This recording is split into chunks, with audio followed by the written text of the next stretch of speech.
Okay. Okay, yeah, great. So we're going to read section 2 of Max Planck's Philosophy of Physics. For those who might be listening online, if you've missed part 1, you can read it by going to the Rising Tide Foundation website and going into the bottom of the website. When you go to risingtidefoundation.net, there's a section called Library of Alexandria. When you click on that, all of the names of great thinkers are in alphabetical order. Go to Planck, and you'll find a bunch of his original writings. One of them is called The Philosophy of Physics, 1935. Or as I'm speaking, just click on the link in this description box. That's probably much quicker, and you'll get there right away. Or you could also listen to the discussion and reading we had last week, also as a link in this description box.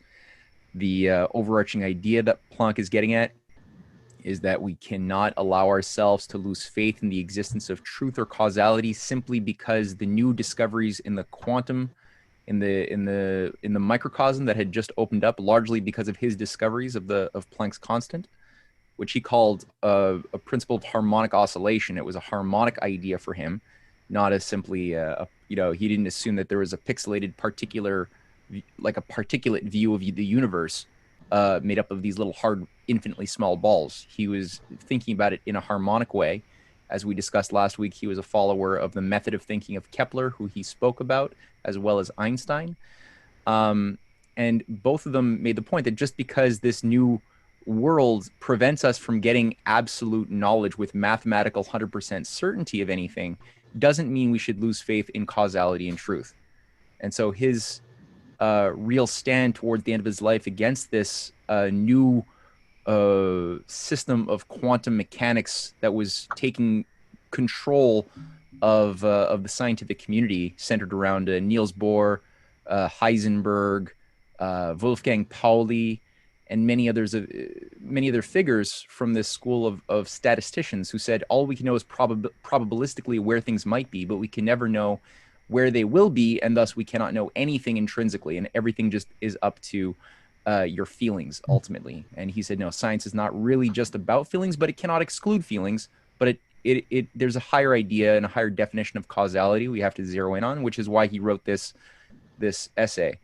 So yeah, now we're at causality in nature. Yorika, it's all yours. So I'm reading off my phone, so please bear with me.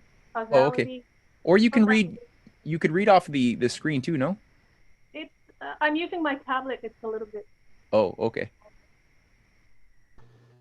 Recent developments in physics have shown that the hopes of a more profound knowledge of nature, which had been aroused by the brilliant successes of physical study, would have to be subdued in certain important points. It was seen, for example, that the law of causal, causality Yep. could not possibly be applied universally in the customary classical form, since its application to the world of atoms had proved a definite failure. In consequence, all persons interested in the meaning and significance of scientific study are compelled to examine afresh the essential qualities of the laws of nature and, more especially, to scrutinize the concept of causality. It is no longer possible to proceed as Kant did.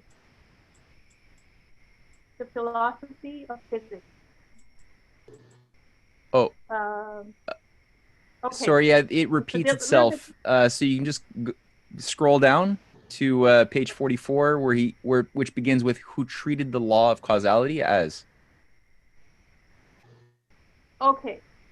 Who treated the law of causality as expressing the validity of invariable rules applicable to all events, and thus counted it among the categories, regarding it as a form of intuition without which experience would be impossible.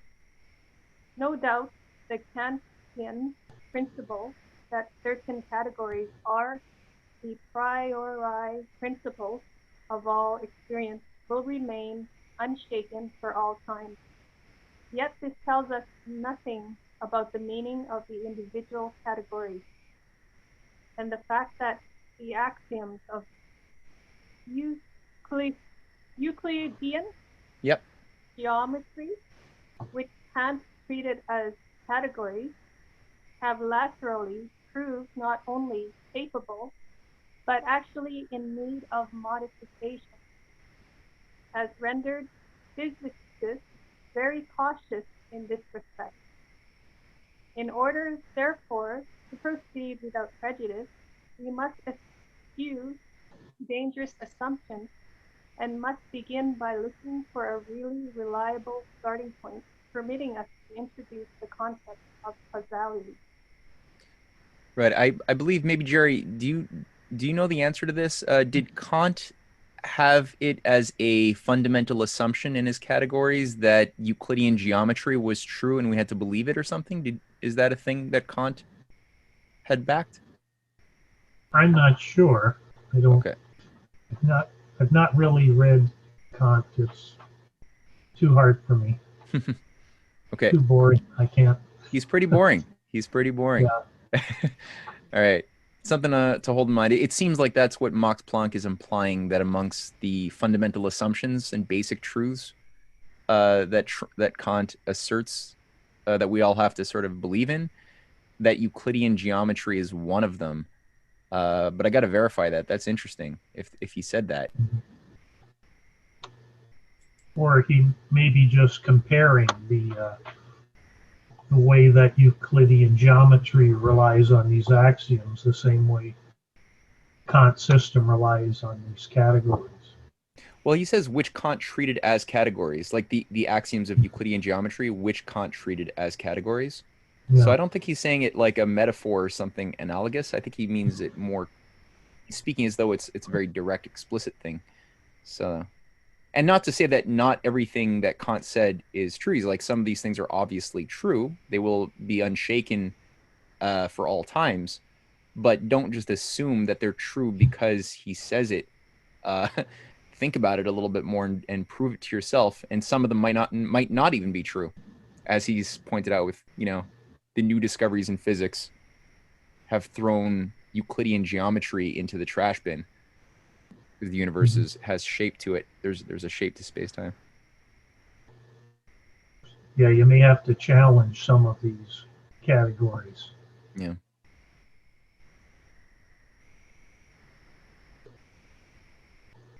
When we say that there is a causal connection between two consecutive events, we mean that there is some kind of law connecting them.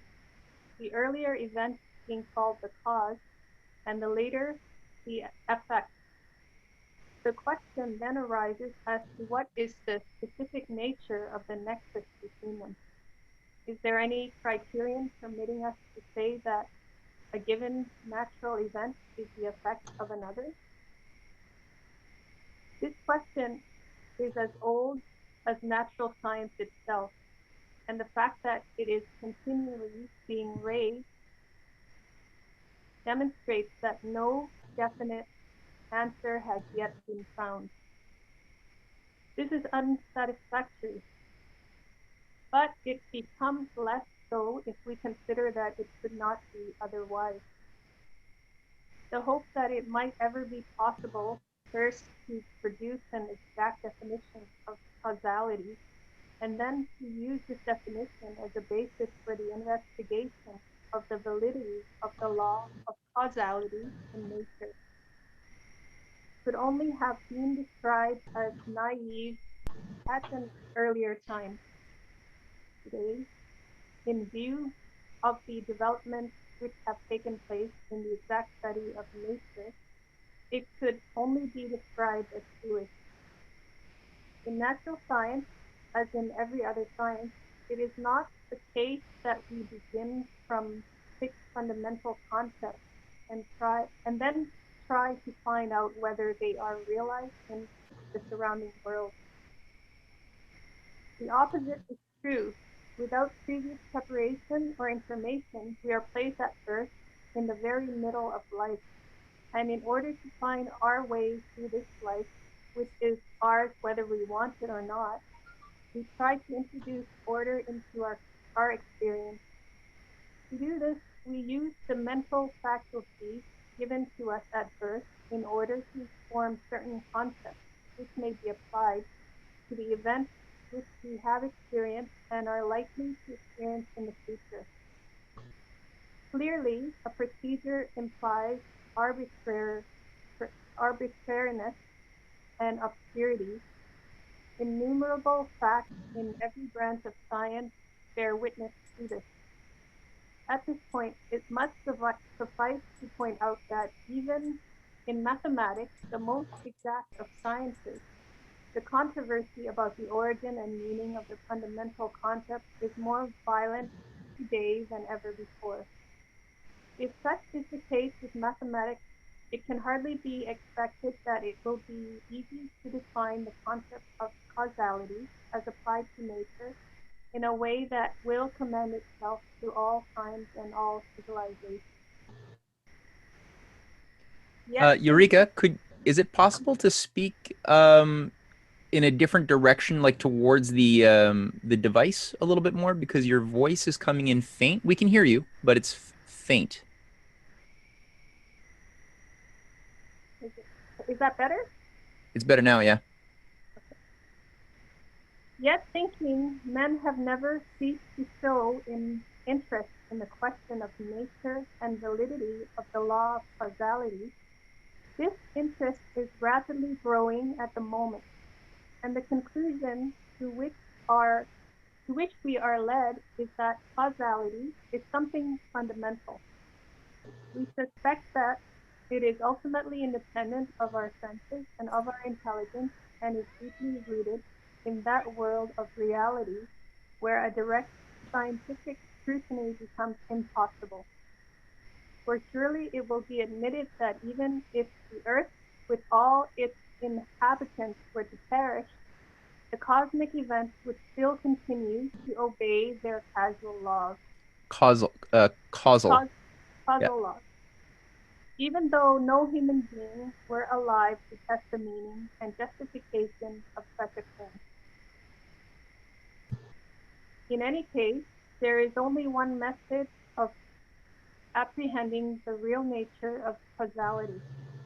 This method is to begin with the world of data which we possess, i.e. our experiences, to generalize, to eliminate, as far as possible, all anthropomorphic elements, and thus cautiously to elaborate an objective concept of causality. The many attempts which have been made in this direction show us that the best approach to the concept of causality consists in attaching it to the capacity of foretelling future events which we have acquired and tested in daily experience. And indeed, there is no better means of demonstrating the causal connection between two events than to show that the occurrence of the one event can regularly permit us to forecast the occurrence of the other. This much was known to the farmer in the story who made such a striking demonstration before the skeptics of the causal connection between artificial manure and the fertility of the soil. The skeptics refused to believe that the heavy yield of clover on the farmer's field was caused by artificial manure and tried to discover some other reason. Thereupon, the farmer plowed in lines having the shape of letters and had them manured, while leaving the rest of his field without manure. When the clover came up in the following spring, all could plainly read in letters of clover, "This portion has been manured with gypsum." That's funny. I'd never heard of that story. That's good. So, so far, Carlos has just entered. Hey, Carlos. Hey, you're on mute, by the way, Carlos. Like that? Much better. Good. Yeah, Okay. How are you, Matthew? doing really great. So we're here with Jerry and Eureka. So Eureka just began reading. We're about 5 pages into section 2 of the philosophy of physics. And Max Planck is currently treating the topic of causality. Okay. And basically saying that, just because we can't know things absolutely 100% with mathematical certainty does not mean that causality itself should be rejected, like Niels Bohr had said.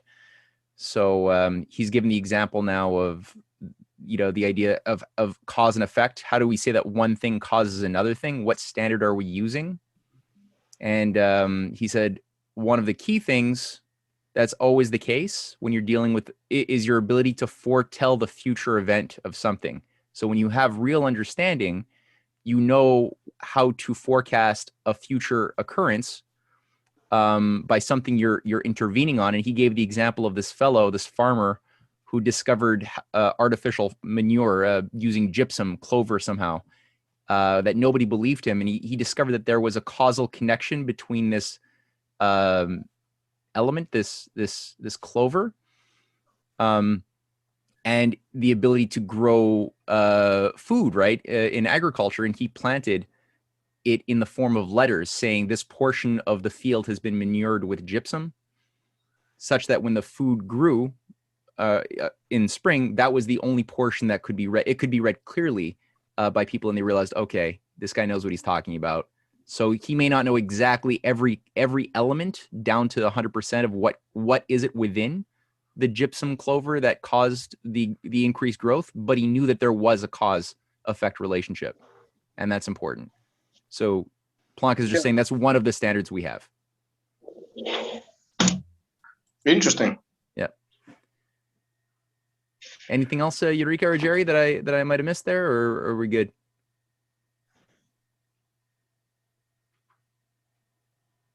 I guess we're good. I propose to commence the next stage with the simple and general proposition that an event is causally conditioned if it can be foretold with certainty.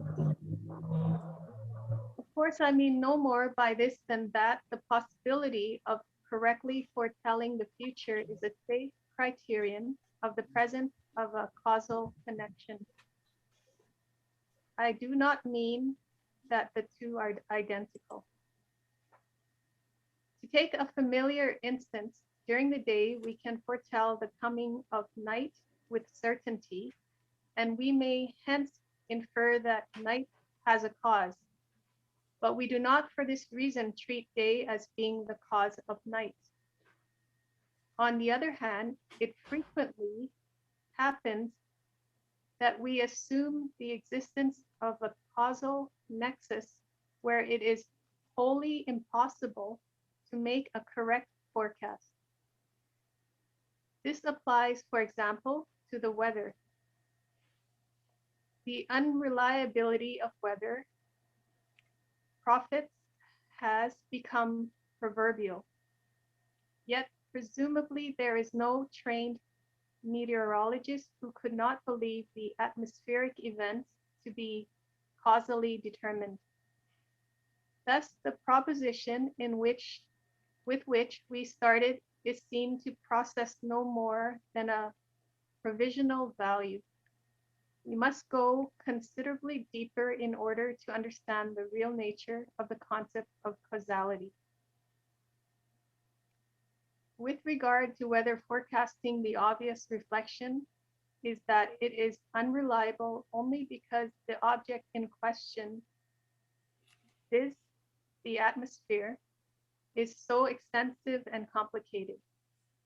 If we take a small part of it, example, a liter of air, we are in a much better position to foretell correctly its behavior when reacting to such an external influences as compression, heat, moisture, etc. We are acquainted with certain physical laws which enable us to foretell more or less exactly the results of measurements we may make in order to discover the effects of an increased pressure, a higher temperature, condensation, etc. On further scrutiny, however, we reached a very remarkable discovery. However simple the conditions which we select and however delicate our instruments, we shall never be able to calculate in advance the result of the measurement with absolute accuracy, i.e., so as to agree to all places of decimals with a number measured. There always remains an element of inaccuracy. This is not the case in purely mathematical calculations. Example, when the square root of 2 is calculated, which can be stated with complete accuracy to any number of places. And what applies to mechanics and heat is true of all the branches of physics. Example of electrical and optical events. The available facts accordingly compel us to admit that the state of affairs may be correctly summed up by saying that in no single instance it is possible accurately to predict a physical event. If we place this fact in juxtaposition with the proposition from which we started previously, when it was said that an event is causally determined if it can be accurately predicted, we find ourselves faced with an inconvenient but inescapable dilemma. If we rigidly maintain our original proposition, then nature does not present us with a single instance where it is possible to assert that there is a causal connection. If we insist that somehow room must be found for a strict causality, then we are compelled in some respect to modify the proposition from which we started. There are at present a number of physicists and philosophers who prefer the first alternative. These I propose to call the indeterminists. They maintain that there is no genuine causality or law in nature, and that the illusion of their existence is due to the fact that certain rules are found to occur, which are very nearly but not absolutely valid. In principle, the indeterminists look for a statistical foundation in every physical law, even in that of gravitation. All these laws are for him laws of probability, referring to averages drawn from numerous similar observations, claiming no more an approximate validity for single observations and always admitting exceptions. A good example of one of these statistical laws can be found in the manner in which the pressure exerted by a gas on the wall of the containing vessel depends on the density and temperature of the gas. The pressure exerted by the gas is caused by continual impact of extremely numerous molecules flying about a high velocity, irregular, and in all directions. If the total energy exerted by these impacts is calculated, it is found as a result that the pressure exerted on the wall of the containing vessel is very nearly proportional to the density of the gas and to the square of the average velocity of the molecules. Further, this calculation agrees to a satisfactory degree with actual measurements, provided that temperature is regarded as a measure of molecular velocity. The theory is directly confirmed if we study the temporary variations in pressure which are observed if we concentrate upon the pressure exerted on any very small portion of the wall of the container. If we consider such a portion, example, the billionth part of a square millimeter, it may occur that we find a considerable time elapsing before a molecule happens to hit this particular surface, while on the contrary, 2 or even 3 may strike it in quick succession. It is all a matter of chance. In these circumstances, it is, of course, impossible to claim that there is a constant pressure exerted by the gas. The pressure, on the contrary, is subject to irregular variations. The simple law of pressure is valid only for relatively extensive surfaces on which a very great number of molecules exert an impact. For here, the irregularities cancel each other. Everyone's following okay so far? A little bit complex here, but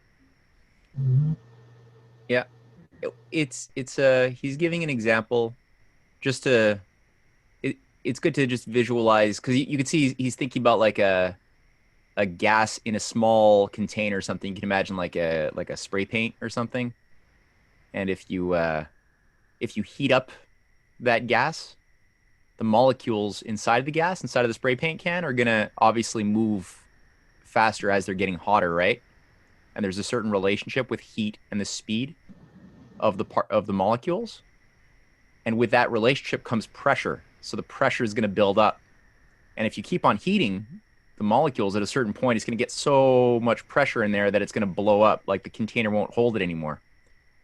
So he's just simply saying that these indeterminists, these people who don't believe in causality because you can't know something exactly to 100%, they allow for a universe where there's these general rules, but no rule exists really, because there's always room for like exceptions, you know, in gravity or electromagnetic, whatever the rule is, right? Kind of like what Gunter Beckley was talking about during the ending of his class. You know, these people who say the rules of the universe have taught me that there's no truth. It's like, but then how do these rules come into being that you're using to justify that there's no truth, you know? But he's saying like these people are kind of like people who are myopic. They're like looking at a tiny little portion of the surface area of the can holding the molecules in of gas.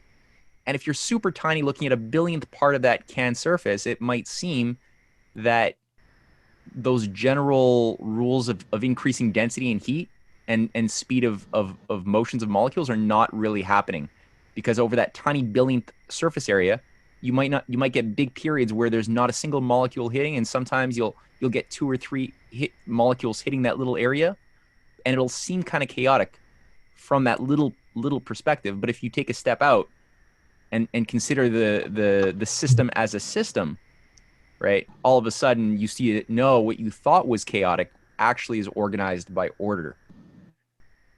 Sort of like the weather forecaster too, right? He gave that example of the weather forecasters are prolifically bad at telling the future, telling the weather, but we wouldn't deny that there's not like that there are organized forces controlling weather. But if you look at from the standpoint of a satellite onto the Earth, you can see these organized systems of El Nino. You know, there's these vortices, like strong geometric structures. But if you're like inside of the storm of a hurricane, it would seem just totally chaotic. You would not tell that there's like an organized vortex, you know, from above. So it's it's just the perspective you're taking, and all of these people are taking the wrong myopic perspective in their method of thinking, and he's trying to help them.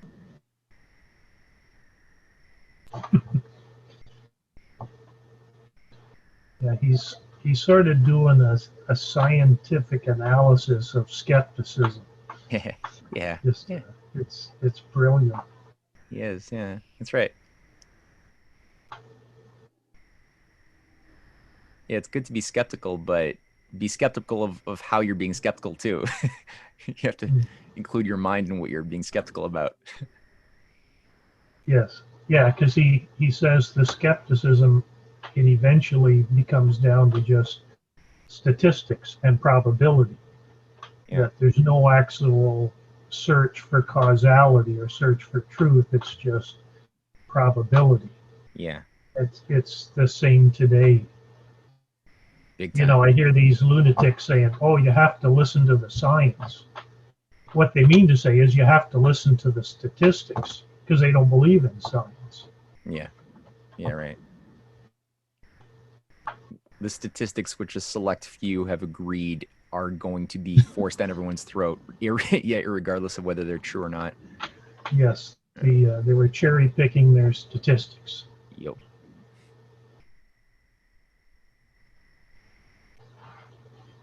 Are we continuing? If you'd like. Mhm. Variations of this kind caused by the irregular impact of molecules are observed everywhere where molecules in rapid motion are in contact with bodies easily set in motion. They can, for example, also be observed in the moment first described by Brown and called after him. These are the trembling movements executed by fine particles of dust suspended in a liquid and subject to the impact of the molecule to the liquid. The fact that a very sensitive balance never attains rest but continually oscillates irregularly around the point of equilibrium is another instance of this movement. Various radioactive phenomena afford another example of statistical laws. A radioactive substance continuously emits a number of particles having a positive or a negative charge, a process due to the spontaneous decomposition of its atoms. When dealing with comparatively lengthy periods of time, we can fairly say that the emission is steady. When dealing with briefer periods, however, i.e., with those which do not much exceed the average interval between two consecutive emissions, we find that this process is entirely irregular. Now the indeterminists deal with every physical law in the same way as that in which they deal with the laws of the gases and of radioactivity. They treat them as being, in the last analysis, a matter of contingency. For them, nature is entirely a matter of statistics, and it is their aim to build up physics on a calculus of probability. In fact, however, physics has hitherto developed an opposite assumption, and the physicists have chosen the second of the two above-mentioned alternatives. In other words, in order to be preserved intact, the principle of causality, according to which an event is causally determined only if it can be accurately foretold, has been slightly modified. What has been done is to change the senses in which the term event is employed.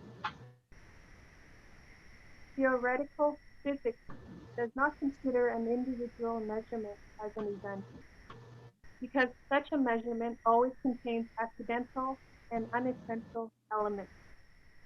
By an event, physics means a certain merely intellectual process. It substitutes a new world in place of that given to us by the senses or by the measuring instruments which are used in order to aid the senses. This other world is the so-called physical world image. It is merely an intellectual structure. To a certain extent, it is arbitrary. It is a kind of model or idealization created in order to avoid the inaccuracy inherent in every measurement and to facilitate exact definition. It follows that every measurable magnitude, every length, every period of time, every mass, and every charge has twofold meaning. It may be considered as the immediate result of the measurement, or it may be treated as applied to the model to which we give the name of the physical world image. In the former case, it can never be defined exactly, and consequently can never be represented by an exact figure. In the second case, it can be denoted by definite mathematical symbols with which we can operate in accordance with exact rules. If we speak in physics of the height of a tower and use a trigonometrical equation for its calculation, we have in mind a perfectly defined magnitude. An actual measurement of the height, on the other hand, does not give us an exact magnitude. Thus, the ideal height, which can also be calculated with perfect accuracy, is always something different from the actual measured height, and in the same applies to the period of oscillation of a pendulum or to the brightness of an electric globe. Further, any universal constant, example, the velocity of light in space or the charge of an electron, is not the same in the physical world image and in any actual measurement. In the former, it is perfectly exact. In the latter, it is not accurately defined. A clear, consistent distinction between the magnitudes of the world of the senses and the similarly is not designated magnitudes of the world image is indispensable if we wish to have a firm grasp of the matter. Without it, any debate on this question will always lead to misunderstandings. This is super important. Super important. So far, do you get the idea of the two worlds that he's saying exist, that coexist here, guys? Can you briefly kind of elaborate on that for us? Sure. Yeah. Rather than naively assume that there's only one aspect of reality, you have to think of it. He says it's more correct to think of reality as being twofold. One, from the standpoint of, how does he word it? The ideal, not the ideal, the world, the physical world image, which is the reality that we conceive, right? The ideas that we're conceiving when we're trying to map the universe with all of the standards, the metrics, the constants that we find, gravitational constant, right? Electricity, all of these things are things that have been discovered, and we use them in order to make more discoveries and to navigate and come to understandings of things that existed before we were born and before humans existed. There were these constants, right? So the world image is the domain of ideas, which he says exists. We can't treat it like it's an imaginary thing. This has real existence, and in the domain of ideas, you can get absolute ideas. Like you can get concrete measurements in that world. You can measure exactly the nature of the square, its dimensions in the mind. But when you try to look into the physical world, they always fall short. They're always going to be off a little bit. You can never like draw the perfect square that cannot be drawn more perfectly in the physical world. When you take up a pen and pencil or something, you could always make it a little bit more perfect. And I actually got a criticism from somebody who had watched one of the previous Max Planck classes. And he said, no, Planck was a fraud. He was a fraud because his constant is actually not exactly true, because we've discovered that the empirical observations of the quantum of action are actually different from his constant, his mathematical constant. So he's a fraud. He's garbage. And this person like was getting like really emotional about that. And it's actually the case that Planck always knew that. Like the point was that he was saying the constant he discovered was going to be superseded and overthrown by better measurements. It wasn't going to be the truth, but you need to take the voyage. You know, you can't. You're never going to just stop and say, okay, now we know something 100%. We can't know it any better. It's like that's not the way the universe works. But you have to have the two worlds, right? The world of mind, this Platonic world that exists, and then the other world, and how they relate to each other. They feed back on each other, right?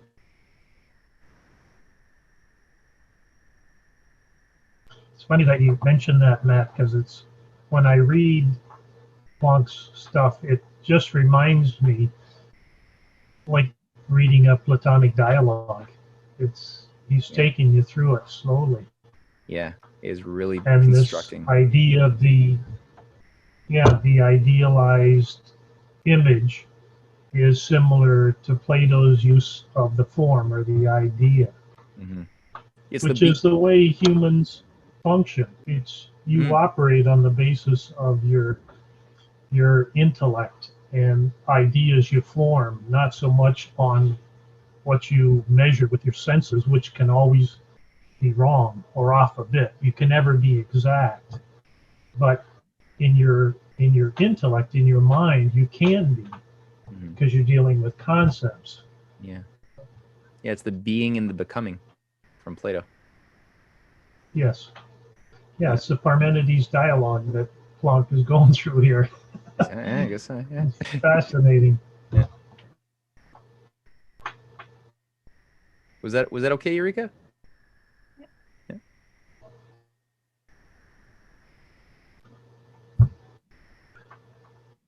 It is not therefore the case, as is sometimes stated, the physical world image can or should contain only directly observable magnitudes.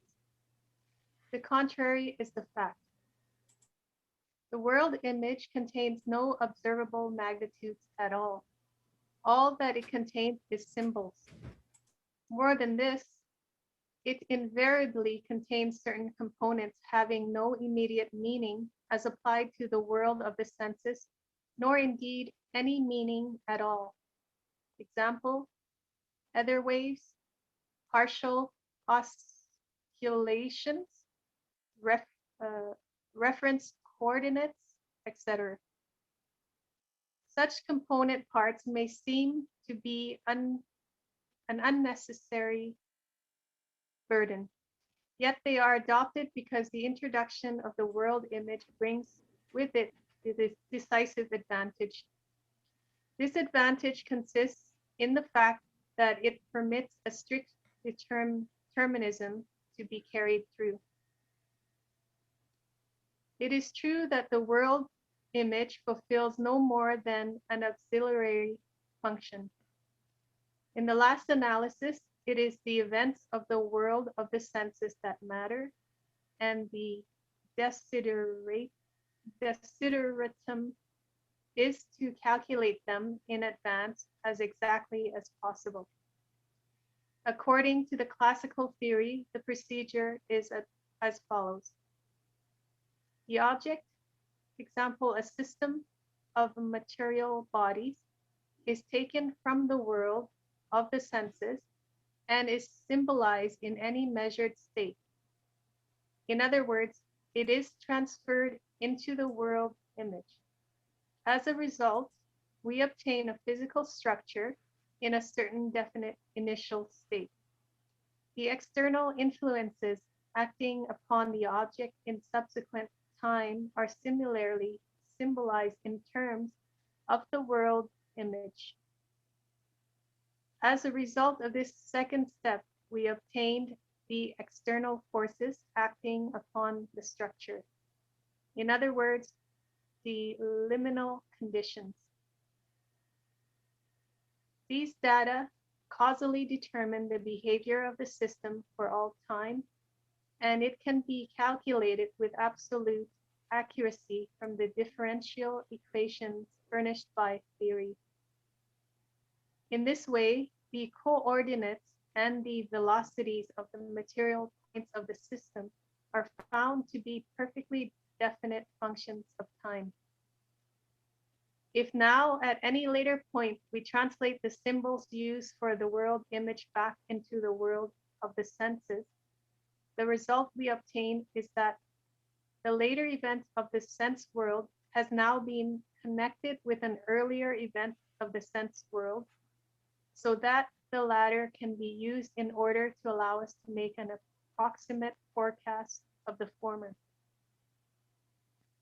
We can sum up then by saying that while the forecast of any event in the sense world is always subject to a certain inaccuracy, all events of the physical world image happen in accordance with certain definite laws, which we can formulate so that they are causally determined.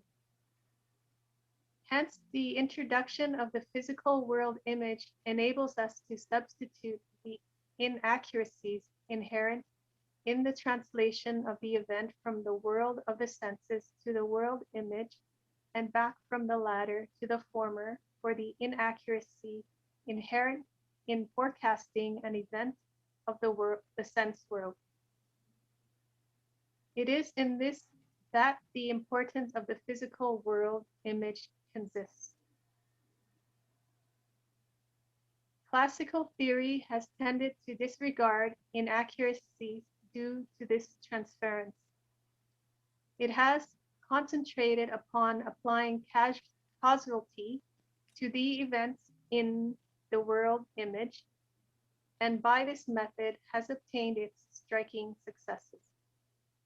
It has even succeeded in discovering a satisfactory explanation compatible with a strict causality for the above-mentioned irregular variations in the pressure of a gas or in the movement of molecules, Brown's movement. As for the indeterminates, these phenomena do not constitute a problem for them.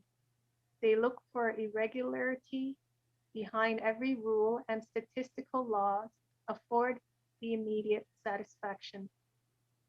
Accordingly, they find themselves to assuming that the collision between two molecules or the impact of a single molecule on the container is governed by statistical laws.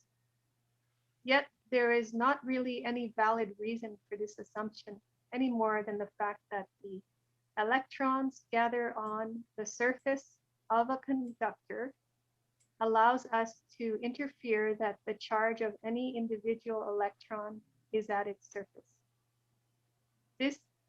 The determinists, on the other hand, look for a rule behind every irregularity, and it is their task to formulate a theory of the laws of the gases on the assumption that the collision between any two molecules is causally determined. The solution of this problem was the life work of the great physicist Ludwig Boltzmann, and it is one of the finest triumphs of theoretical investigation. It does not only lead to the proposition that the average energy of the oscillations about the point of equilibrium varies as the absolute temperature, a proposed proposition confirmed by measurements, but it also permits us to calculate with remarkable accuracy the absolute number and mass of molecules impinging, example, upon a very sensitive balance simply by measuring its oscillations. Oscillations, he just means vibrations. So like the frequency at which something vibrates. And Boltzmann somehow figured out how do you calculate the number and mass of molecules within a system by looking at the oscillation, the vibrations, and how much they move beyond or around a certain average point. I don't know how. I'm not a scientist by any measure, but definitely this relationship of the mind and the universe of the mind and the universe that our mind is exploring, the physical universe, is vital, right? And how ideas in one improve, and we test them, and the act of testing them and forecasting things changes our ideas, as well as allows us the chance to change processes in the universe too. So there's this like back and forth.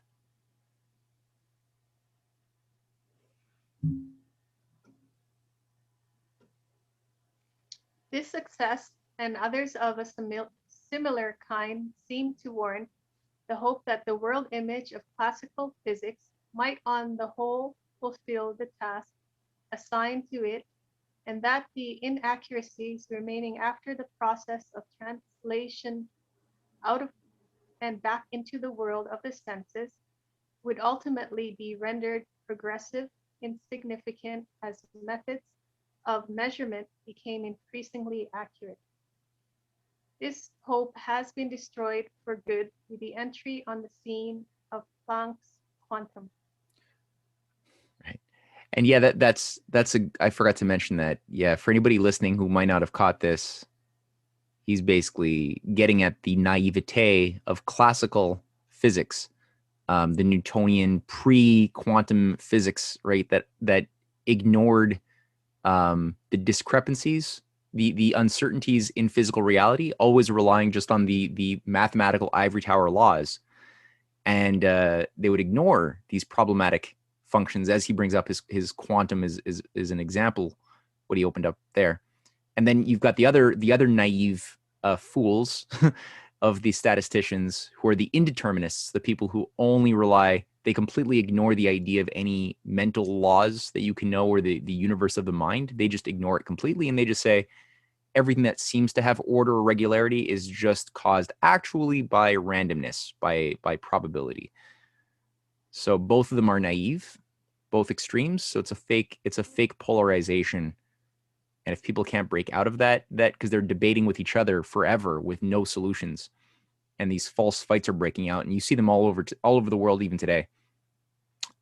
Like, right. So people have to get in this higher way of thinking that Planck is teasing us into.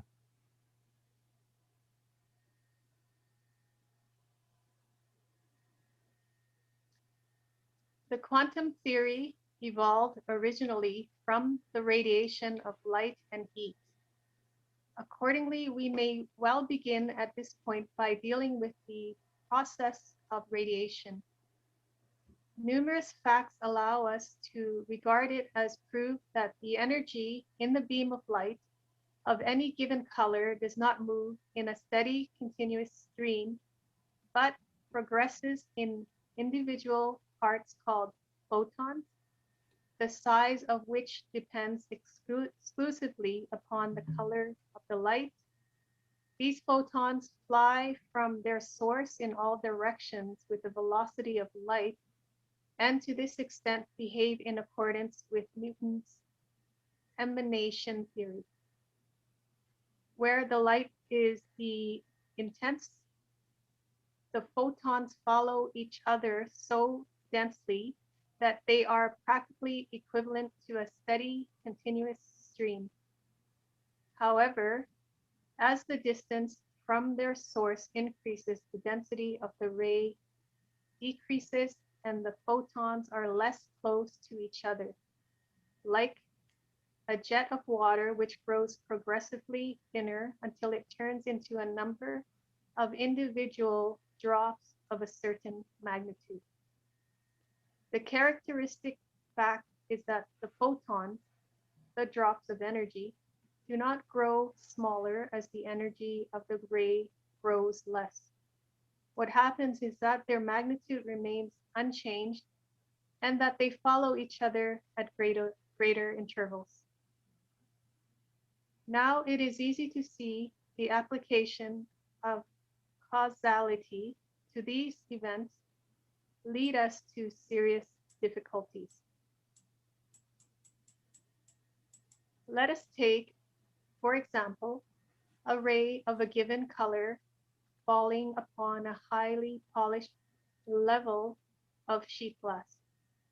Part of the light will then be reflected, and another part, say 3 times as much, will pass through the sheet. The ratio between these two parts does not depend upon the intensity of the light, or, in other words, upon the number of photons impinging on the glass. This much is shown by experience. Now, if the number of the impinging photons is large, a million, it is easy to state how many will be reflected and how many will penetrate. 250,000 will be reflected, and then 750,000 will penetrate.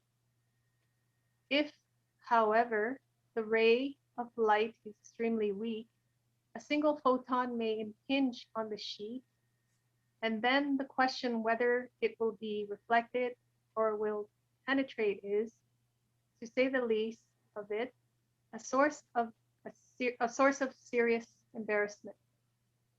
The easiest solution would be to divide it into 4, but this is impossible. But worse is to come. In the previous example, we might find a way out by assuming that, while there was a temporary state of uncertainty, there might still be some hitherto unknown factor decisively influencing the photon in one sense or the other. The following case, however, seems to be entirely hopeless. It is a fact that certain colors are reflected by preference, while others are allowed to penetrate by preference. When a white ray falls on the sheets look colored in the reflected light and also in the penetrating light. The classical wave theory of light gives an entirely satisfactory explanation of this phenomenon by saying that the light reflected at the front of the sheet interferes with that reflected at the back, so that the two reflected rays strengthen or weaken each other in accordance as the wave crest of the ray coincides with the crest or the trough of the other ray. Now the wavelengths of different colors are different, so that there are differences for the indifferent colors, and the differences thus calculated agree exactly with actual measurements. This phenomenon, too, can be observed with light of the least intensity. What happens now when a single photon impinges on the sheet? The photon must interfere with itself, since otherwise its wavelength could not exert any influence. For this purpose, however, it would have to separate into parts, and this is impossible. We see thus that this view is altogether untenable. Mechanics is in the same position as optics, as far as the quantum theory is concerned. The smallest mass points, the electrons, are in the same condition as the photons.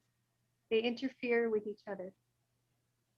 An electron having given velocity in this respect resembles a photon of a given power.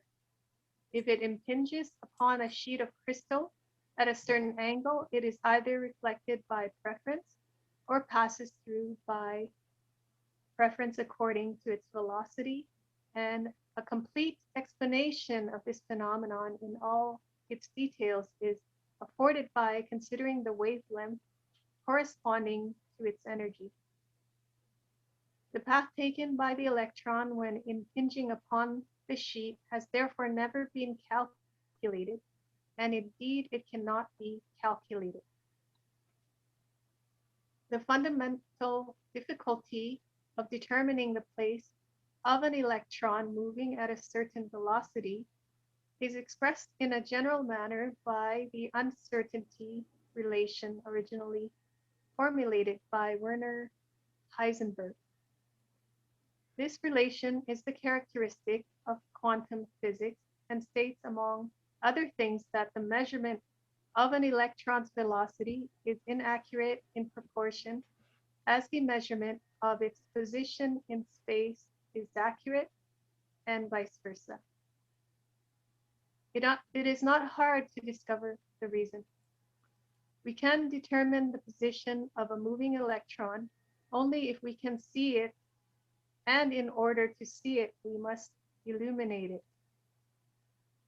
We must allow light to fall on it. The rays falling on it impinge upon the electron and thus alter its velocity in a way which is impossible to calculate. The more accurately we desire to determine the position of the electron, the shorter must be the light waves employed to illuminate it. The stronger will be the impact, and the greater the inaccuracy with which the velocity is determined. Right. Right. Yeah, because you get more precision when you have a smaller wavelength, right? It's more the penetrating power of it is greater, and you can sort of zero in on your target more. But it's also going to hit the target more violently, and thus change the target's velocity ever more violently. The more concretely you want to see it with your eyes.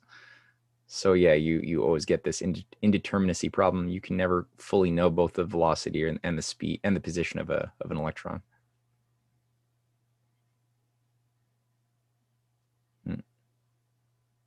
This much having been discovered, it is clearly impossible, even in principle, to transfer into the world of the senses with any desired degree of accuracy the simultaneous values of the coordinates and of the velocities of material points, such as we find them at the core of the world image of classical physics. This impossibility makes it difficult to apply a strict causality, and has led certain indeterminists to claim that the law of causality, as applied to physics, has been definitely refuted. On closer consideration, however, it is seen that this conclusion rests upon a confusion between the world image and the world of sense. It is, at any rate, premature. It is far from neutral to avoid the difficulty by another method, a method which has often rendered good services in similar cases, and which consists in assuming that it is meaningless with respect to physics to ask for the simultaneous values of the coordinates and of the velocities of material point, or for the path of a photon of a given color. Evidently, the law of causality cannot be blamed, because it is impossible to answer a meaningless question. The blame rests with the assumptions which lead to the asking of the question, i.e., in the present case, with the assumed structure of the physical world image. The classical world image has failed us, and something else must be put in its place. This has actually been done. The new world image of quantum physics is due to the desire to carry through a rigid determinism in which there is room for Planck's quantum For this purpose, the material point, which had hitherto been a fundamental part of the world image, had to lose this supremacy. It has been analyzed into a system of material waves, and these material waves are the elements of the new world image. The world image of quantum physics stands in approximately the same relation to classical physics as Huygens. Did I say that right? I think it's yeah, Huygens is how I've heard it said. Huygens. Wave optics stand to Newton's corpuscular or ray optics. The latter meets a great many instances, but it fails in others. And similarly, classical or corpuscular mechanics is now seen to be no more than a special instance of the more general wave mechanics.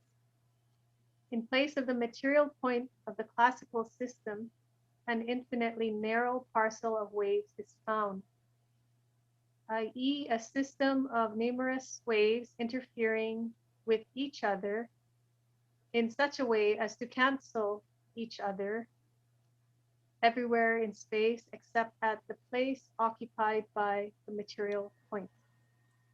That's so interesting because often when people speak of quantum mechanics and especially Planck, they try to say, oh, he validated his view of these packets of energy that make up light, validated what people thought was the wrong belief of Isaac Newton of what he calls the corpuscular theory of light, because Newton pretty much believed that light moved in rays made up of these little hard, basically not hard, but little particles moving in rays. And Huygens, who Planck is identifying with here, who Planck is obviously recognizing as a superior thinker, understood light not to move in rays or particles, but rather in waves. And it's just interesting because Planck is saying the wave approach is the smarter approach, but people often say, oh, he's the one who proved that it's particles, but they're not realizing that no, what he just said there at the end of that paragraph is so important because he's saying the particle is defined by the intersection of two waves that we then call a material point, right? It's how does he word it again? A system of numerous waves interfering with each other in such a way as to cancel each other everywhere in space except at the place occupied by the material point. So he's not saying the points have self-evident existences, but they're the effect of the intersection of waves. It totally changes what you're talking about. I love it. And the problem is they still teach this idea that the electron is a material point. Mm-hmm. That last point that Planck has made is, well, maybe I'm just reading the indeterminateness all the time, but they don't accept that last sentence Planck made. They still conceptualize the electron as a material point. Yeah. I guess this is still a fight that's been going on since, when did he write this? 1935? Yeah. Oh, man. Yeah. And it folds back into what we were reading with our previous, with the Lyndon LaRouche book on In Defense of Common Sense, where in one of the early chapters in that book, he was saying that you cannot assume, like Euclid does, that there are such things as points that have self-evident existence that you add together to get lines in one-dimensional land, and that you add these lines together to get surfaces, and then and continue on to get volumes. That bottom-up way of thinking is a built-in fallacy. That's not the way anything can actually works, but rather that it's a point is the effect of the intersection of two circles, or the folding of a circle, however you want to look at it, right? And you fold a circle, you can get a diameter, and that's the line. And then you fold that again a second time, and you can get two diameters crossing each other, and then you can say, okay, that little point in the middle where they cross, that's the point. It's not something you build up from the bottom up. It's something you can get from the top down by starting with these qualities of circular action. So that's really what he's describing in his own words in 1935 here, Planck. It's brilliant. Yeah. I wonder if anybody else has continued this approach, this method of defining these like the idea of a photon, the way he's talking about it, or is he the only one doing this in the next 80 years? Did nobody else approach it this way? I wonder. Einstein did also, and I think Schrodinger. For a while before he went nuts. Yeah, but I think like Dr. Beckley was saying, you are also ostracized and attacked by, the powers that be, however you want to say that, who assert that, no, the electron is a material point, and if you don't agree with it, it's the same thing they did with Planck. They took his concept of quanta and turned it into quantum mechanics to try to fit it into a atomistic conception instead of a wave conception. Right. Like Planck calls it wave mechanics, different from quantum mechanics, because they took his discovery and tried to hammer it, with a hammer on an anvil to make it fit into their dirty, their dogmatism. So dirty. it's but I'm sure there's still people out there who follow Planck because I find just the reading I've been doing on antimatter it's the only way to look at it from Planck's standpoint. Well, I know Planck is still a guy. Maybe we should say this for the end when we finish this section. But I mean, Planck is still a guy who everyone respects, but very few people understand what he's doing. Kind of like Einstein, right? Like modern scientists speak so well of Einstein, but they bastardize what Einstein actually was saying. I'm about to lose my video, by the way. I'm sorry. It'll disappear soon. Sorry.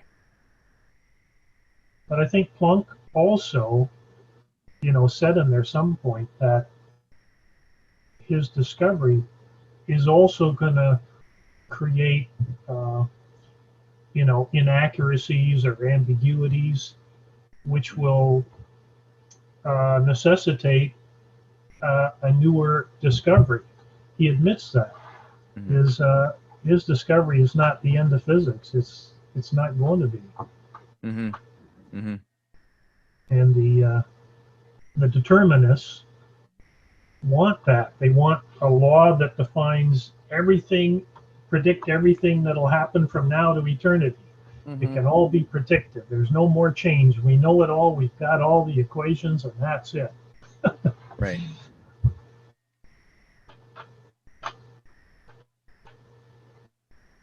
Right. You want to go for it, Eureka?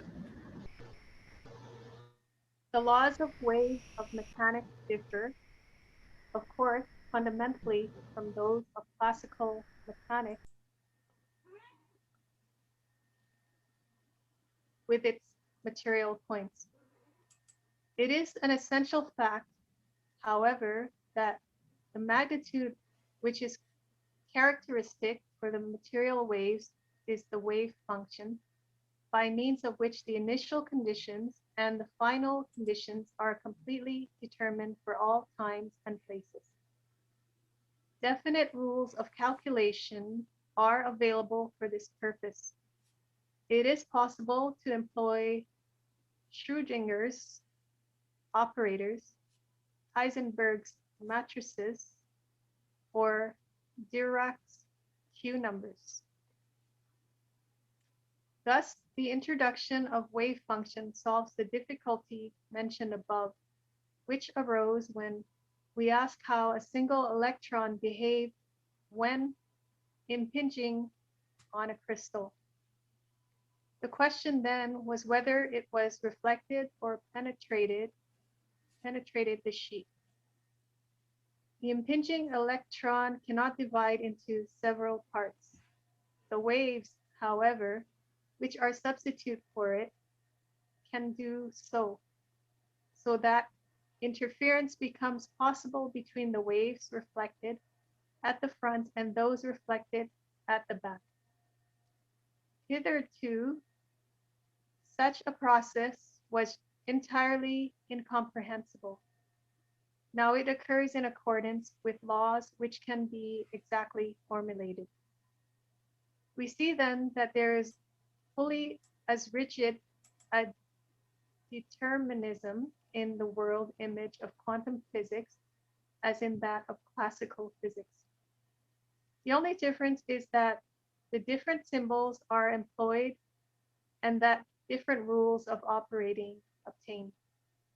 Accordingly, the same happens in quantum physics as we saw previously happening in classical physics. The uncertainty in forecasting events in the world of the senses disappears, and in its place we have an uncertainty with regard to the connection between the world image and the world of the senses. In other words, we have the inaccuracy arising from a transfer of the symbols of the world image to the sense world and vice versa. The fact that the physicists have been willing to put up with this double inaccuracy is an impressive demonstration of the importance of maintaining the rule of determinism within the world image. At the same time, a critical observer may well consider the price paid for the preservation of strict causality to be rather high. A superficial consideration shows how wide is the distance between the world image and the sense world of quantum physics, and how much more difficult it is in quantum physics to translate an event from the world image into the sense world and vice versa. Things are no longer as simple as they were in classical physics. There, the meaning of each symbol was entirely clear. The position, the velocity, and the energy of a material point could be established more or less directly by measurement, and there was no apparent reason why it should not be assumed that any remaining inaccuracy would eventually be reduced below any given limit in the course of the progressive growing accuracy of the methods of measurement. The wave function of quantum mechanics, on the other hand, affords us in the first instance no help at all for interpretation of the world of the senses. And while the term wave is expressive and subtle, it must not be allowed to disguise the fact that its meaning in quantum physics is totally different from that which formerly had in classical physics. In classical physics, a wave is a definite physical process, a movement perceptible by the senses, or an alternating electrical field admitting of direct measurements. Whereas Sorry, was I am I on the right page here? Because I was trying to fix my computer and I lost track. Jerry, is this the right page? Yep, we're good. You're just a little high there, lower it. Okay, good. Okay, sorry.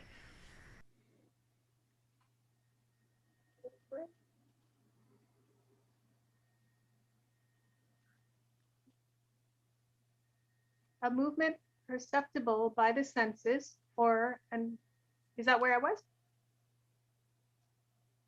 Jerry? Yep, that's correct. An alternating electrical field admitting to direct measurement, whereas in quantum physics, it really denotes no more than the probability that certain state exists. When a photon or an electron impinges on the sheet of crystal, it is not these entities which are divided and thus lead to the phenomena of interference. All that we have in the probability that the invisible photon or electron is present. It is only when a vast number of photons or electrons are impinging that this magnitude denotes a perfectly definite number of photons or electrons. Such considerations have caused the indeterminists to renew their attacks on the law of causality. See, sorry, this is what bothers me when Gunter Beckley brought up the example of the this experiment, which I'm quite persuaded has never been actually done, where they say you could take two sister electrons and individually separate them and move them miles and miles apart, and then what you do to one changes the other one, even though you're not acting on both. As an example of, anyway. I asked him, how did they do that? Like, because I've always looked into, like, I always want to know, like, what was the experiment? How do you separate two sister electrons? How do you, first of all, individualize an electron? How do you do that? And how do you take its sister electron and then separate them and then do experiments on one, and then also follow its effects on the other? Like, I think this is all theoretical. I really don't think this has actually been done. I'm open to being disproven, but I haven't yet.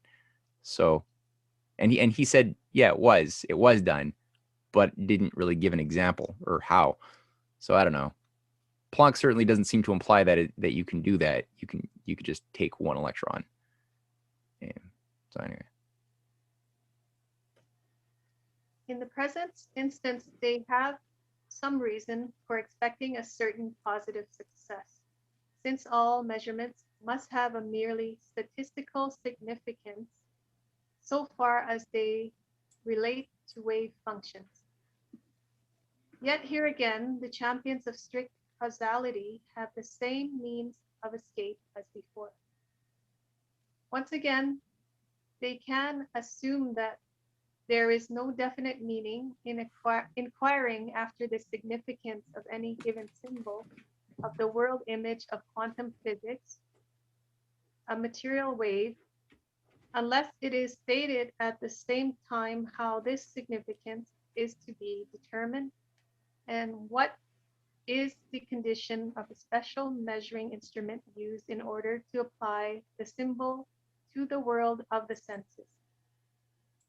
It is customary for this reason to speak of the causal work of the measuring instrument employed, by which it is meant that the inaccuracy is due at any rate in part to the fact that the magnitude to be measured is connected by some kind of law with the means by which it is measured.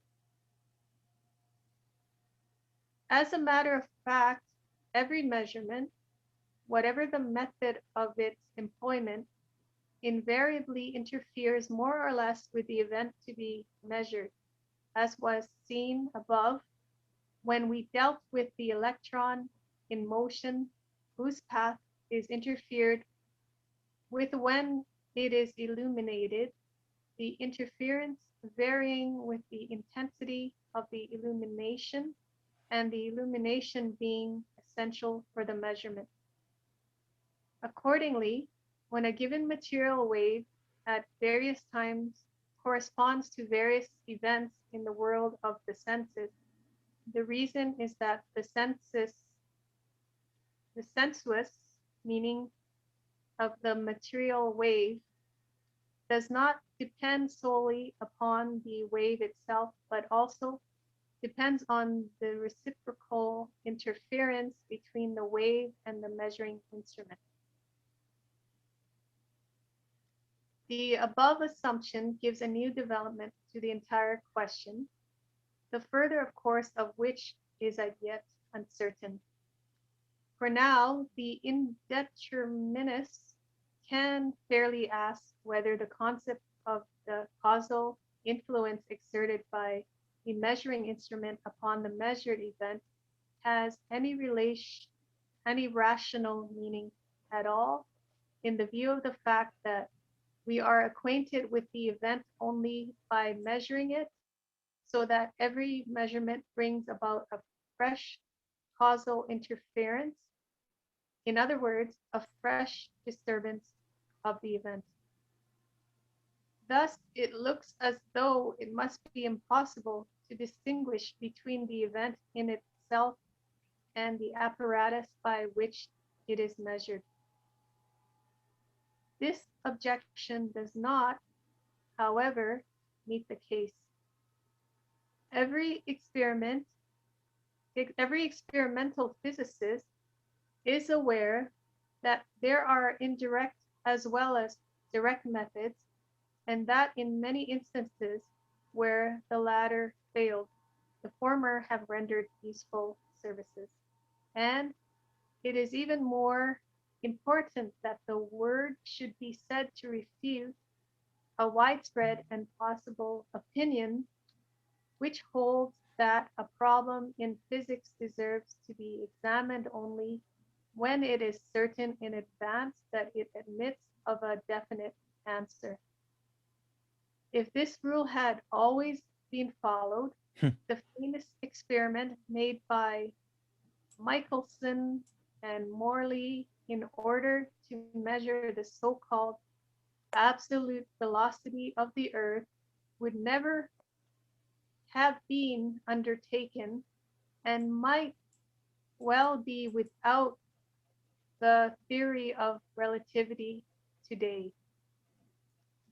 The problem of the Earth's absolute velocity has for some time been seen to be somewhat insignificant. Yet the trouble spent upon it has proved extremely useful for physics. It is all the more likely that it may prove worthwhile to pursue the problem of a strict causality, since this question is far from being settled and might prove more fruitful than any other question in physics. The question then remains how we are to reach a decision. Clearly, all that we can do is to adopt one of the two opposite views and to see whether it leads to useless or to fruitful results. To this extent, it is satisfactory to see that the physicists who interest themselves in this problem tend to fall into two schools, one of which tends towards determinism, while the other tends towards indeterminism.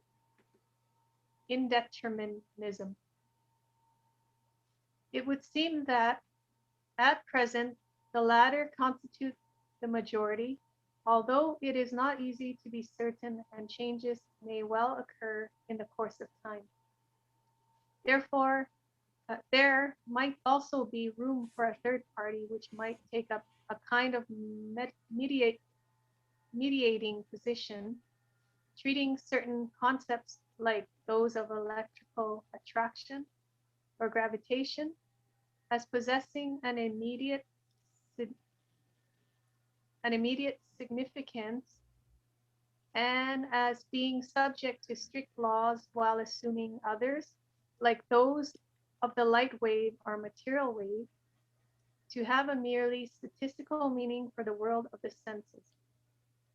Yet such a view might be considered unsatisfactory because of its lack of unity, so that for the moment I propose to leave it aside and to deal with the two completely consistent points of view. When the indeterminist finds that the wave functions are functions of quantum physics are simply statistical magnitudes, his zeal is satisfied and he feels no impulse to ask further questions. Again, when dealing with radioactive processes, he is satisfied to find that given a number of atoms of any radium combination decompose on an average per second, and he does not ask why the atom happens to be decomposing now, while its neighbor may survive 1,000 years. On the other hand, a definite natural law like Coulomb's law of electrical attraction is an unsolved problem for him, since he cannot rest satisfied with Coulomb's method of expressing the potential, and is compelled to look for exceptions.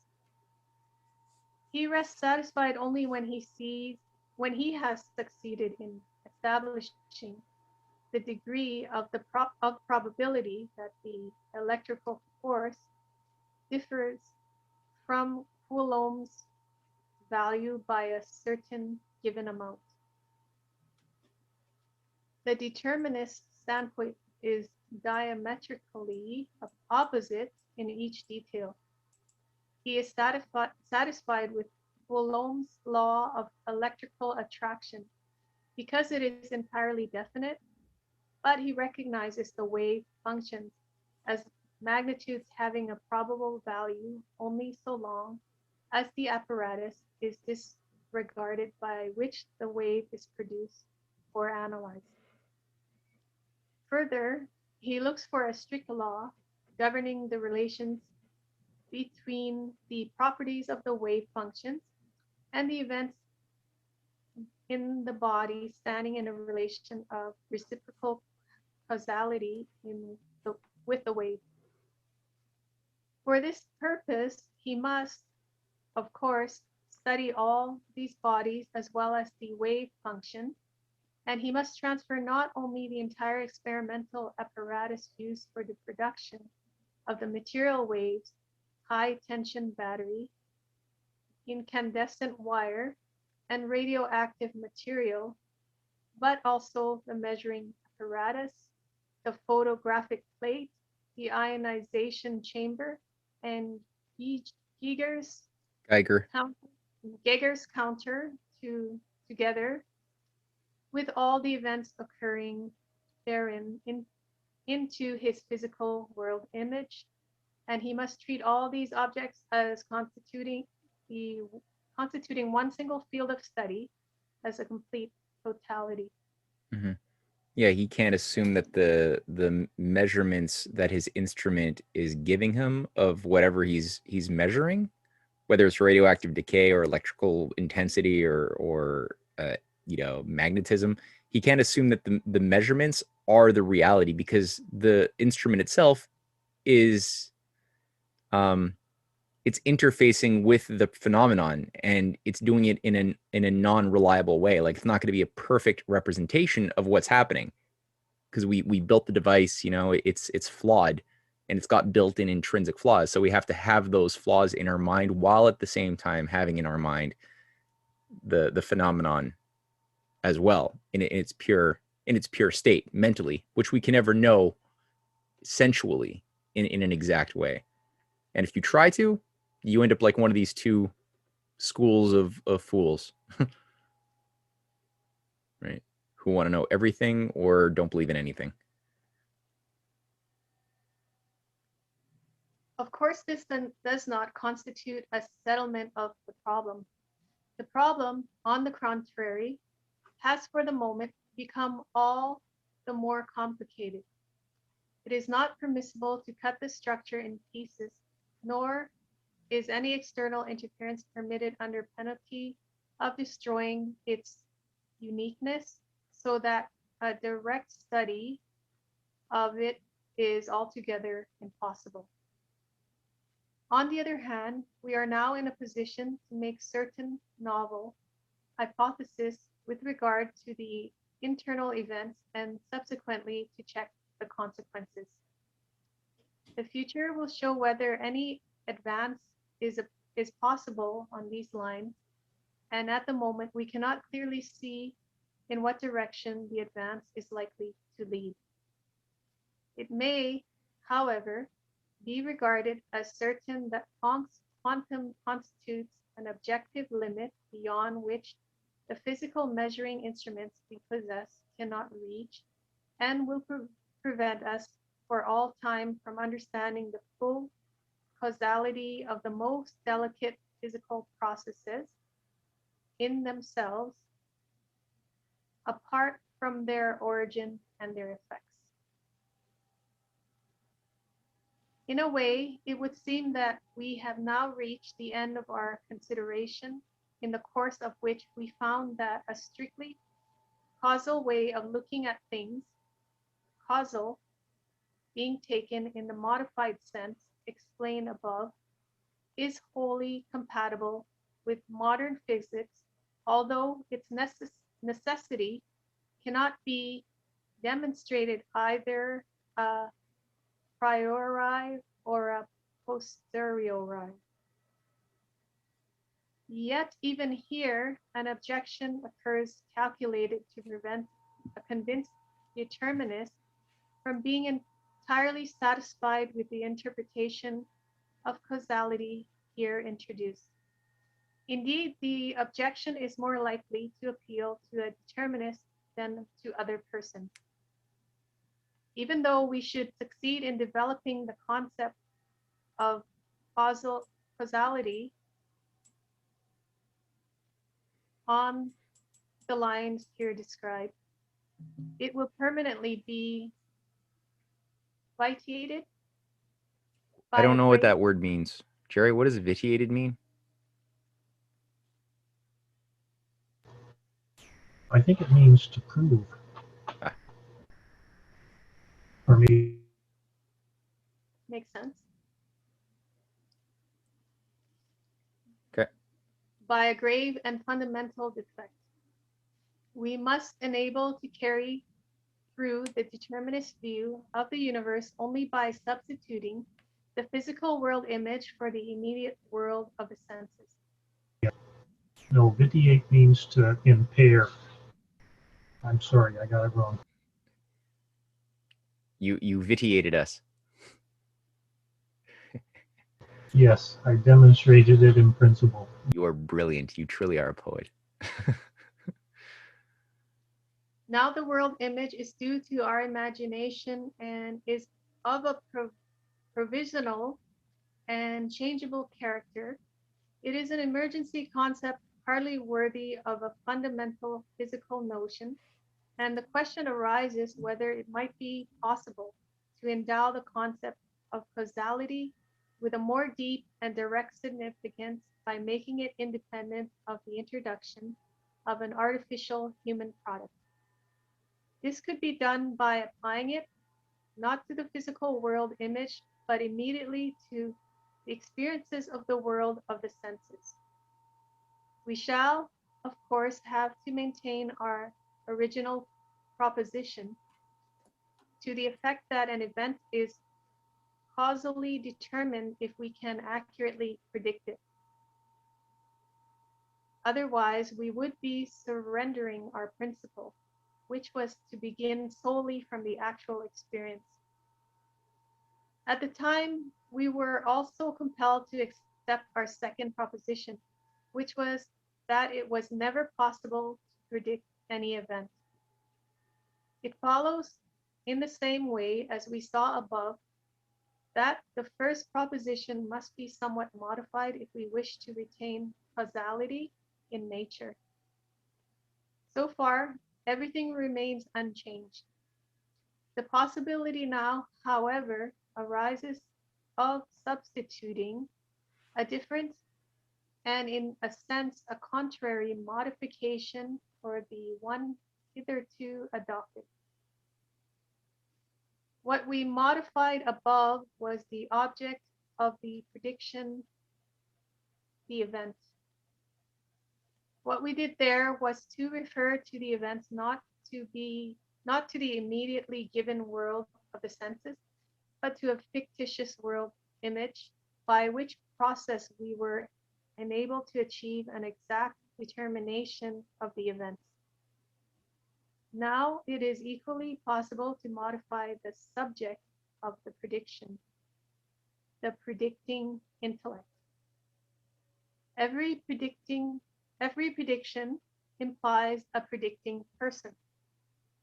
In the subsequent argument, I propose to concentrate upon the predicting subject and to treat the immediate given events of the world to the senses as objects. An artificial world image will not be introduced at all. It is easy to appreciate that the accuracy of a prediction largely depends on the individuality of the predictor. To revert to a weather forecast, it makes all the difference whether tomorrow's weather is foretold by somebody who knows nothing about the atmospheric pressure, the direction of the wind, and the moisture and temperature of the air, or by a practical farmer who knows all these things and has long experience beside, or finally, by a trained meteorologist who has weather charts from every part of the world with exact data apart from this local information. The forecasts made by this series of prophets will show a diminishing degree of inaccuracy. That being so, we are introduced to assume that an ideal intellect having complete knowledge of today's physical events in all places should be in a position to foretell tomorrow's weather with complete accuracy. The same applies to every forecast of physical events. Such an assumption applies an extrapolation, a generalization, which can neither be proved nor disproved by logical processes, and which consequently can be judged not in accordance with its truth, but only in accordance with its value. From this point of view, the impossibility of foretelling an event with complete accuracy in any single instant, whether we assume the standpoint of classical or quantum physics, appears to be the neutral consequence of the fact that man, with his senses and his apparatus in him, is himself a part of nature to whose laws he is subject to. An ideal intellect is not so bound. It might be objected that this ideal intellect itself is only a product of our thoughts, that the thinking brain is composed of atoms obeying physical laws. This objection will not bear close investigation. It is certain that our thoughts can carry us beyond any natural law known to us, and that we can imagine connections between events which go far beyond those obtaining in physics. If it is claimed that the ideal intellect can exist only in the human brain and would vanish with the disappearance of the latter, then in order to be consistent, it would also have to be claimed that the sun and the whole external world in general can only exist in our senses, since these are the only source of scientific cognition. Yet every reasonable person must be convinced that the sun's light would not be diminished in the least if the whole of mankind were to perish. I love this. He's sort of like laying out a new proof, or at least he's not like unpacking it completely, but he's laying out a new proof of what Plato goes through in the Phaedo on the immortality of the soul, and how if the body perishes, can we know if we have a soul and if the soul is mortal or immortal? He's sort of like doing that now for the mind brain problem too, right? That if our thoughts are the effect of just simply our the material particles of our brain, then we'd have to assume that the sun, all our concept of the universe, solar system, the sun, everything is just an effect of imagination, that there's nothing real that we can say exists outside of just, the particles of the brains that create what we think of as being images and ideas. But there is this higher world. So thus there must be this, how does he refer to it? This ideal mind, this ideal intellect, which is not bounded by, any physical constraints the way we are as individuals in time or in space.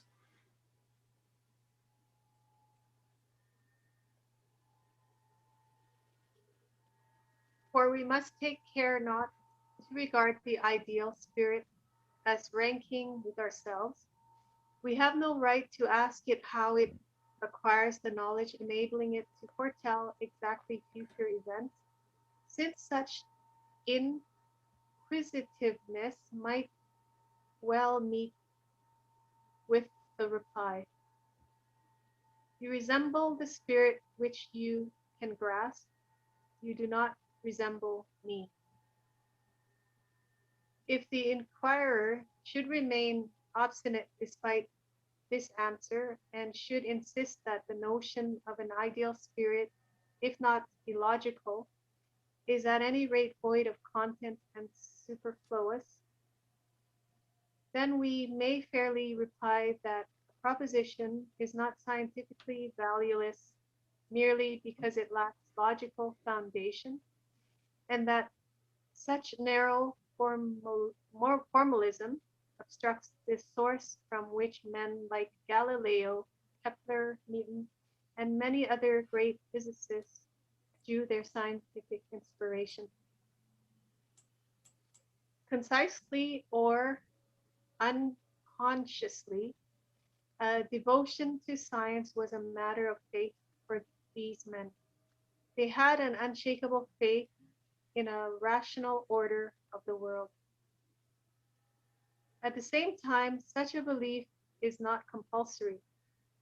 We cannot order men to see the truth or prohibit them from indulging in error. Yet the simple fact that we are enabled, if only to a limited extent, to subject future natural events to our intellectual operations and to guide them in accordance with our will would necessarily remain a wholly unintelligible mystery if it did not allow us to have, at any rate, a premonition of a certain harmony between the outer world and the human spirit. Logically, the extent which we attribute to the realm of this harmony is a question of secondary importance. The most perfect harmony, and consequently the strictest causality in any case, culminates in the assumption that there is an ideal spirit having a full knowledge of the action of the natural forces, as well as of the events in the intellectual life of men, a knowledge extending to every detail and embracing present, past, and future. It may be asked, what becomes of human free will on this assumption? And it may be suspected that by it man is degraded to the rank of a mere automate, Automaton? It's like a robot with no free will. The question is a natural one, and though I have had various opportunities of dealing with it, it is so important that I am willing to let the present opportunity pass without briefly dealing with it. I am unwilling. Unwilling to let the present opportunity pass without briefly dealing with it. In my opinion, there is not the slightest contradiction between the domination of a strict causality, in the sense here adopted, and the freedom of human will. The fact is that the principle of causality on one hand and free will on the other refer to totally different matters. We saw above that we must assume the existence of an ideal and omniscient spirit of a strict causality is to be upheld in physical events. On the other hand, the question of free will is one for the individual consciousness to answer. It can be determined only by the ego. The notion of human free will can mean only that the individual feels himself to be free, and whether he does so in fact can be known only to himself. Such a state of affairs is entirely compatible with the fact that his motives could be apprehended in every detail by an ideal spirit. A feeling that such a state of affairs is derogatory to the ethical dignity of the individual implies an obliviousness of the vast difference between the ideal spirit and the intelligence of the individual. Perhaps the most impressive proof that the individual will is independent of the law of causality will be found if the attempt is made to determine in advance the subject's own motives and actions on the sole basis of the law of causality by a method of intense introspection. Such an attempt is condemned to failure in advance because every application of the law of causality to the will of the individual and every formation gained in this way is itself a motive acting upon the will, so that the result which is being looked for is continually being changed. Hence, it would be a complete mistake to attribute the impossibility of forecasting the subject's actions on purely casual lines to a lack of knowledge, which might be overcome for the individual intelligence were suitably increased. Such an inference is analogs to the process of ascribing the impossibility of simultaneously determining exactly the position and the velocity of an electron to the inadequacy or methods of measuring. The impossibility of foretelling the subject's actions on purely causal lines is not based on any lack of knowledge, but on the simple fact that no method by whose application the subject is essentially altered can be suitable for the study of the object. In consequence, the intellectual man can never have recourse to the principle of causality to determine his fact of will. For this purpose, he must refer to a totally different law, namely the law of ethics, which is based on a different foundation and cannot be comprehended solely by scientific methods. Scientific thoughts always require a certain distance and clear separation as between the thinking subject and the object of his thought. And this distance is best guaranteed by the assumption of an ideal spirit. Now, such a spirit can only be subject and can never be object. It may be said that it can constitute an unsatisfactory negation if we are prohibited from making the ideal spirit the object of our thoughts. And it may be added that this may be too high a price to pay for a rigorous determinism. Yet the price is not as dear as that which the indeterminists have to pay in order to carry through their view of the universe. For these thinkers are compelled to set a limit to their impulse for knowledge at a much earlier stage, since they renounce the attempt to set up laws valid for individual cases, a degree of resignation so surprising that one asks how it comes about that so many physicists have declared their allegiance to the doctrine of indeterminism. The explanation, unless I am mistaken, is of a psychological nature. On each occasion, when a new idea of any importance is brought forth in science, it is tested in every direction, and if it is found valuable, the attempt is made to make it the foundation of an intellectual system as comprehensive and as self-contained as possible. Such was the fate of the theory of relativity, and such is the present condition of the quantum theory.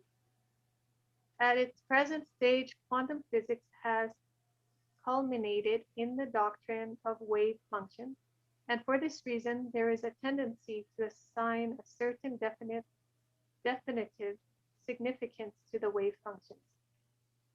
Now, the wave function in itself is no more than a probable magnitude, and accordingly, attempts are made to represent the search for this probability as being an ultimate and supreme task. In this way, the concept of probability is made the ultimate foundation of the whole of physics. I think it unlikely that in this manner of formulating the question will continue to satisfy in the future. Even the intellectual sphere, where the laws enunciate probabilities to a much greater extent than do the laws of physics, no individual event is considered as fully and scientifically explained until the light has been thrown on its causal origin. It is much less probable that it will prove possible to continue to eliminate the question of causality in the sphere of the natural sciences. It is true that the law of causality cannot be demonstrated any more than it can be logically refuted. It is neither correct nor incorrect. It is a heuristic principle. It points this way, and in my opinion, it is the most valuable pointer that we can possess in order to find a path through the confusion of events and in order to know what direction scientific investigation must proceed so that it shall reach useful results. The law of causality lays hold of the awakening soul of the child and compels it continually to ask why. It accompanies the scientist through the whole course of his life and continually places new problems before him. Science does not mean an idle resting upon a body of certain knowledge. It means unresting endeavor and continually progressing development towards an aim which the poetic intuition may apprehend, but which the intellectual can never fully grasp. Beautiful. Very nice. Very nice. And that sentiment is also, I was listening to my Martin Luther King speeches, and there's one on, I forget which speech it is now, but it's the one where he asks, if he had the choice of being in a different period, in a different of civilization, or what period would he want to be in? And he talks about, how nice it would be to be able to like listen to Socrates debating with the sophists in ancient Athens, but he wouldn't want to be there. And then he goes to another point in time in Egypt, witnessing Moses denouncing Pharaoh, and he's like, I wouldn't want to be there either. And he goes through like 8 or 9 different phases, and he's like, I'd rather be at this moment, even though the world's all messed up. And he has this philosophical moment where he goes through the idea of why is this the best of all possible worlds, even though it's all messed up and can go to hell. Like we like set ourselves on fire so easily. And he describes the idea of living in a universe of constant yearning and striving for improvement. So it really, I find, reflects very closely with what we just read in the end of this idea of the poetic intuition may apprehend, but which the intellect can never fully grasp.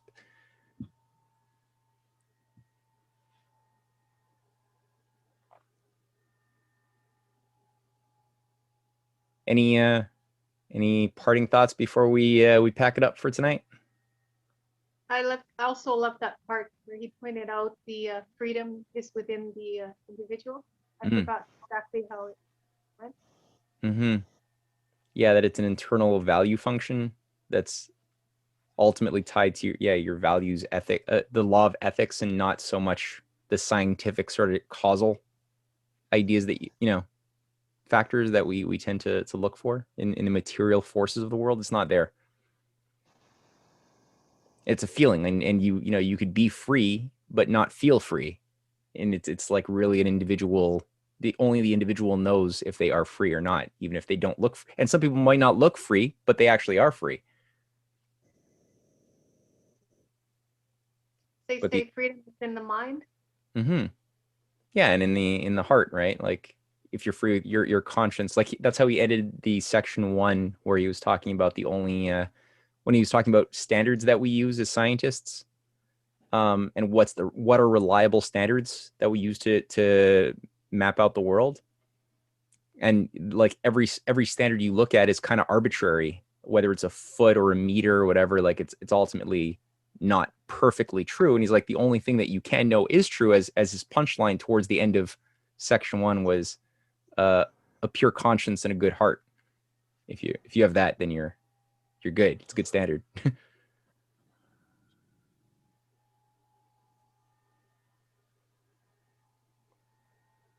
Matthew? Yeah, man. Yeah, would there be a chance to get this on PDF, the text? That's what we're looking. Yeah. I'll email you the link. You can download it as a PDF. Okay, great. Thank you. May we? Sounds great. All right. So we're gonna do next week. We'll meet up back on the Wednesday schedule. Thursday, as we've discovered, is not good for most people in our group. So Wednesday night, 8 p.m. And this Saturday is Michael Claridge, Dr. Claridge, who's like a very high level personality and a scientist who's led the Sapphire project in Toronto, where they're producing fusion reactions. They're actually getting effects that you would get with fusion, but with temperatures that are magnitudes lower. It's not cold fusion, but it seems close, using an electric model, a plasma model of the sun in a laboratory. There's some wonderful videos I'll share with everybody that they could check out. But he's going to give the lecture on Sunday at 4 p.m. on the cosmology of the electric universe. So that should be pretty fun. Invite your friends. Yes, it should be good. I would say so. Sounds good. All right, guys. We'll ask him about Planck. We should totally ask him about Planck. Yeah, I'd love to know what his thoughts are. I know he cited Poe. I listened to a lecture that he gave a few years ago on YouTube, and he actually cited Edgar Poe from Eureka. So it's good. It's a good foundation. Yes. All right. So I'll catch you guys hopefully on Sunday. Okay. Okay. Good night. Good night. Good night. Thank you for tonight. Bien oui.